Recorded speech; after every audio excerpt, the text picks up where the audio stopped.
نحمده ونصلي على رسوله الكريم اما بعد فاعوذ بالله من الشيطان الرجيم بسم الله الرحمن الرحيم رب اشرح لي صدري ويسر لي امري واحلل عقدة من لساني يفقهوا قولي.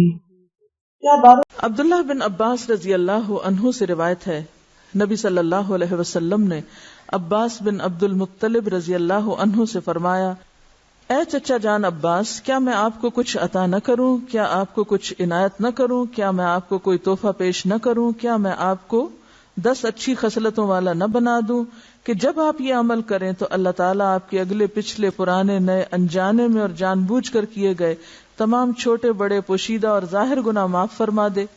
وہ یہ ہے کہ آپ 4 رکعات نفل اس طرح ادا کریں کہ ہر رکعت میں سورۃ فاتحہ اور کوئی دوسری سورت پڑھیں. جب آپ اس قرات سے فارغ ہو جائیں تو قیام کی حالت میں ہی یہ کلمات 15 بار پڑھیں، یعنی قرات کر کے سورۃ الفاتحہ پڑھ کے سبحان اللہ والحمد للہ ولا الہ الا اللہ واللہ اکبر. پھر آپ رکوع میں جائیں، تسبیحات رکوع سے فارغ ہو کر رکوع میں ہی ان کلمات کو 10 بار دہرائیں. پھر رکوع سے اٹھ جائیں اور سمع اللہ لمن حمدہ وغیرہ سے فارغ ہو کر 10 بار ہی کلمات پڑھیں. پھر سجدے میں جائیں، سجدے کی دعائیں پڑھنے کے بعد یہی کلمات 10 بار پڑھیں. پھر سجدے سے سر اٹھائیں اور جلسہ میں جو دعائیں ہیں وہ پڑھ کے 10 بار انہی کلمات کو دہرائیں.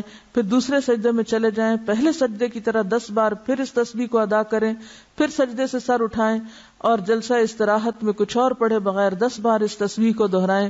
ایک رکعت میں کل 75 تسبیحات ہوئی. اسی طرح 4 رکعات میں یہ عمل دہرائیں. اگر آپ طاقت رکھتے ہو تو نماز تسبیح روزانہ 1 بار پڑھیں. اگر آپ ایسا نہ کر سکتے ہو تو ہر جمعہ 1 بار پڑھیں. یہ نہ کر سکتے ہو تو ہر مہینے میں 1 بار پڑھیں. یہ بھی نہ کر سکے تو سال میں 1 بار. اگر آپ سال میں بھی 1 بار نہ کر سکتے ہو تو زندگی میں 1 بار ضرور پڑھیں. حافظ ابن حجر رحمۃ اللہ علیہ فرماتے ہیں کہ یہ حدیث کثرت طرق کی بنا پر حسن درجے کی ہے. یعنی نماز تسبیح کی حدیث جو ہے اس کے بہت سے طرق ہیں، یعنی بہت سی چینز ہیں، اس لیے یہ حسن درجے کی ہے. شیخ البانی فرماتے ہیں کہ امام حاکم اور حافظ ذہبی نے اس حدیث کی تقویت کی طرف اشارہ کیا ہے اور یہ حق ہے.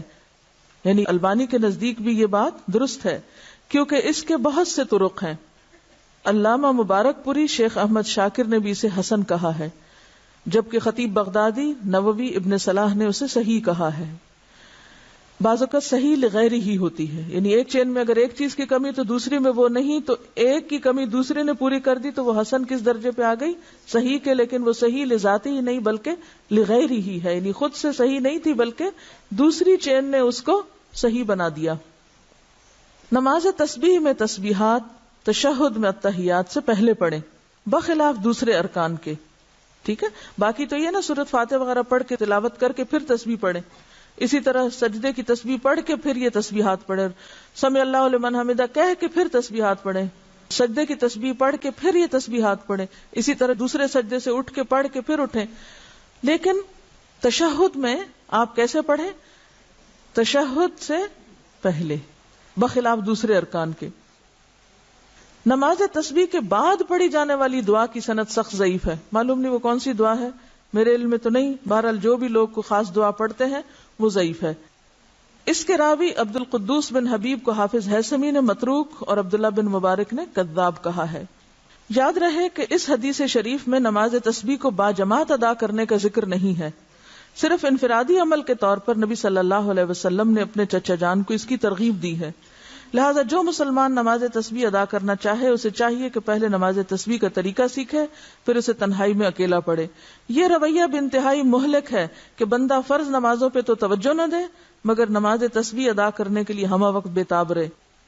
لہذا فرض نمازوں کے تارک کو پہلے سچی توبہ کرنی چاہیے، پھر وہ نماز تسبیح پڑھے تو اسے یقیناً فائدہ ہوگا. کیونکہ فرض قضا کر کے نفل پڑھنے میں فائدہ نہیں ہوتا. نفل اس وقت فائدہ مند ہوتے ہیں جب آپ فرض بھی پڑھ رہے ہو. تو بہت سے لوگ فرض تو پڑھتے نہیں اور کبھی کبھی صلاۃ و تسبیح پڑھ کے سمجھتے ہیں کہ سارے فرض ان کے ادا ہو گئے، جبکہ ایسا نہیں. فرض اپنی جگہ فرض ہے. وآخر دعوانا ان الحمد للہ رب العالمین. سبحانک اللہم وبحمدک نشہد ان لا الہ الا انت نستغفرک ونتوب الیک.